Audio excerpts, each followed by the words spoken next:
আসসালামু আলাইকুম ভিউয়ার্স, কেমন আছেন আপনারা? আশা করি ভালো আছেন। আমিও আলহামদুলিল্লাহ ভালো আছি। আজকে একটা রেসিপি লই আইছি যে পিৎজা পিৎজা বানানোর রেসিপি। আজকে দেখাবো কীরকম আমি পিৎজা বানাই।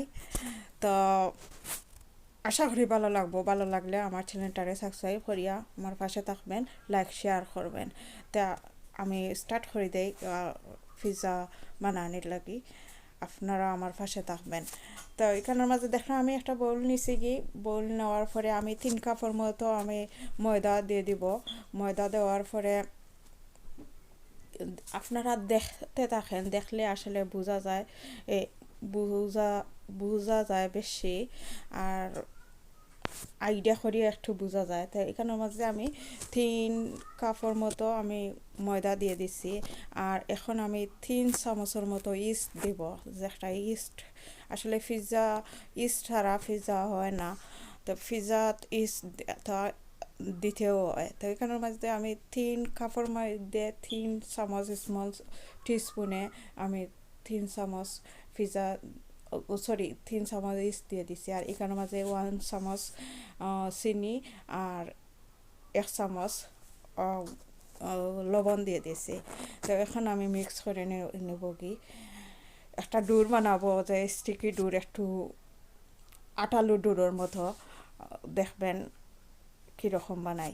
তো এখানের মাঝে আমি আরও 2 চামচের মতো তেল দিয়ে দিলাম। তেল দেওয়ার পরে আমি মিক্স করে নেব কি, মিক্স করার পরে এক এক করে আমি একটু পানি দিয়ে দেব, যাতে গরম পানি হয়। গরম পানি দিলে ভালো হয়, ঠান্ডা পানি নাই, গরম পানি দিতে হইব। এখানের মধ্যে আপনারা দুধও গরম করে দিতে পারেন। তা আমি গরম পানি দিলাম।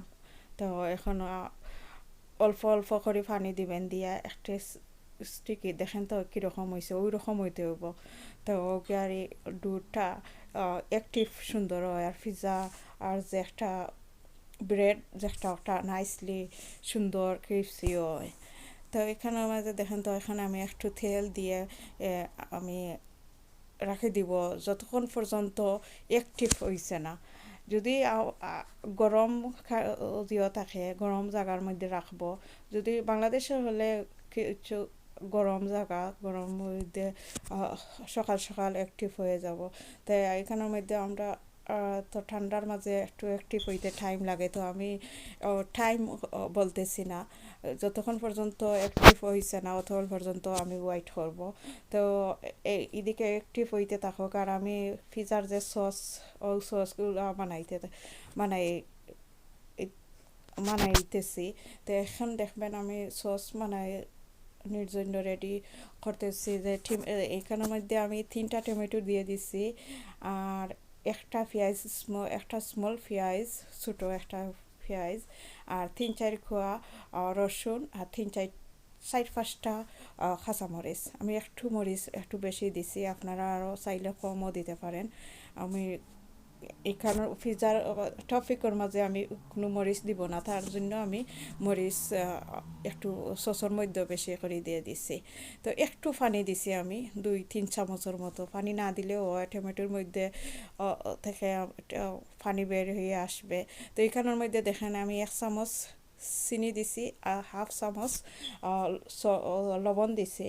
লবণ দেওয়ার পরে একটু ধনিয়া পাতা দিছি। ধনিয়া পাতা অপশনাল, আপনার কাছে যদি থাকে, সবসময় তো অ্যাভেলেবল থাকে না ধনিয়া পাতা, তাহলে দিতে পারেন না দিতে পারেন। তো এখন আমার সসটা রেডি হয়ে গেছে। এখন আমি একটা ব্লেন্ডার দিয়ে, আসলে আমি হাঁড়ির মধ্যেও ব্লেন্ডার করে নিয়েছি কি, তো আমার সস রেডি হয়ে গেছে।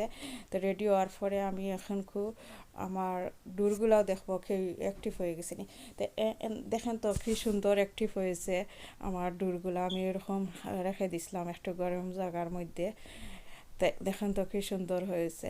ওই রকম হলে ভালো হয় পিৎজার মধ্যে, বা খালি শুধু পিৎজা না, যে কোনো বান, পিৎজা, ব্রেড অ্যাক্টিভ হইতে হয়। তো এখানের মধ্যে আমি 2টা পিৎজা বানাইব, আপনার সাথে একটা শেয়ার করব। আমি 2টার পিৎজার ডুর আমি করছি, রেডি করছি। তো এখানের মধ্যে দেখেন একটা ট্যান নিচে গিয়ে আমি ইটের মধ্যে আমি বেকিং বেকিং পেপার দিয়ে দিচ্ছি। আপনারা যদি বেকিং পেপার নাও থাকে তো আপনারা তেল ব্রাশ করে এর মধ্যে দিয়ে দিতে পারেন। তো আমি বেকিং পেপার দিয়ে দিছি যাতে ইজিলি কুইকলি হয়ে যায়।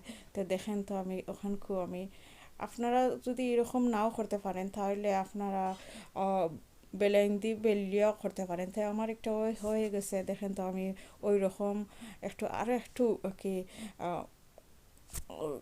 পুশ করে করে একটু বড় করব। আপনারা চাহিদা অনুযায়ী ঠিক বার থিন করতে পারেন, পাতলা বা করতে পারেন। তো দেখেন তো এখন অলরেডি রেডি হয়ে গেছে। তো এইখানের মধ্যে আমি আর 10 মিনিটস আমি রাখা দেব রেস্টে। তো এখন দেখবেন সুন্দর ফুলে যাবে। তো ওই দেখেন আমি টেন মিনিট পরে আমি সস দিয়ে দিব। আর টপিকগুলা আপনার আর ইচ্ছা অনুযায়ী আপনারা ভেজিটেবল দিতে পারেন। তাই আমি আজকে সুইটকর্ন, অলিভ, ধনেপাতা, পেঁয়াজ আর পেপার, গ্রিন পেপার যে একটা capsicum coin, green paper coin, তো ওটা আমি দিয়ে দিছি।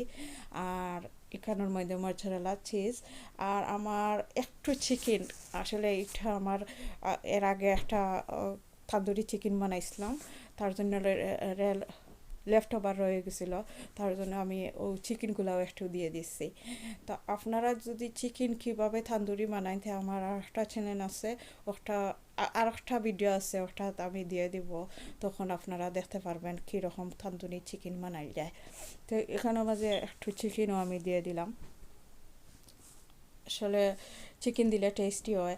চিকেন যদি দিতেও চান না তাহলে শুধু শুধু চিজ দিয়ে বানাইতে পারেন আর ভেজিটেবল দিয়ে বানাইতে পারেন। কেউ কেউ শুধু শুধু টমেটো দিয়ে আর চিজ দিয়ে বানাইতে পারেন। তো এখানের মধ্যে এখন আমি এক এক করিয়া আমি সব টপিকগুলা দিয়ে দিব। দেখেন আপনারা দেখলে বুঝতে পারবেন কীরকম। তো আমি এক এক করে দিয়ে দিতেছি। দেখেন তো এখন আমি ক্যাপসিকাম দিয়ে দিচ্ছি, এরপরে আমি এখন চিজ দিয়ে দিচ্ছি। চিজ আমি দুইবার দিব, যাতে চিজ যদি বেশি দেওয়া হয় তাতে পিৎজা নাইস হয়, সুন্দর খাইতেও টেস্টি হয়। চিজ কম দিলে অত টেস্টি হয় না। আর আপনারা যদি ওভেন না থাকে তাহলে আপনারা চুলার মধ্যে করতে পারেন, একটা ঠের মধ্যে বালু বা এমনিও কোনো দিয়ে বা ফ্যানের মধ্যে দিয়েও করতে পারেন। তো আসলে পিৎজার ক্ষেত্রে দেখছি যদি ওভেনে দেন তো ভালো পিৎজা হয়, অত বেশি ভালো হয় না ফ্যানের মধ্যে। যাতে আমার ওভেন আছে তার জন্য আমি ওভেনে দিছি। যদি কেউ ওভেন না থাকে তাহলে আগে ফ্যানের মধ্যে দিয়ে করবেন, যতটুকু হয় অতটুকু আলহামদুলিল্লাহ। তো দেখেন তো আমার পিৎজাটাও হয়ে গেছে আলহামদুলিল্লাহ, ভেরি নাইস অ্যান্ড টেস্টি হয়েছে। আমি দুইটা পিৎজা বানাইছি, আসলে আপনার সাথে শেয়ার করছি একটা। তাহলে ভিউয়ার্স সকল দেখেন তো আমরা কীরকম বানাইলাম, আপনারাও বানাইয়া ঘরের মধ্যে ফ্যামিলির সাথে এনজয় করবেন। ভালো থাকবেন, সুস্থ থাকবেন, এই করোনার মধ্যে সেফে থাকবেন ইনশাল্লাহ। আর আগা আর একটা ভিডিও নেক্সট এনি রেসিপি নিয়ে আসবো, আর আমার সাথে থাকবেন। আর আমার চ্যানেলটা সাবস্ক্রাইব করিয়া আমারে সাপোর্ট করবেন ইনশাল্লাহ। নেক্সট ডে দেখা হইব। আল্লাহ হাফিজ, আসসালামু আলাইকুম।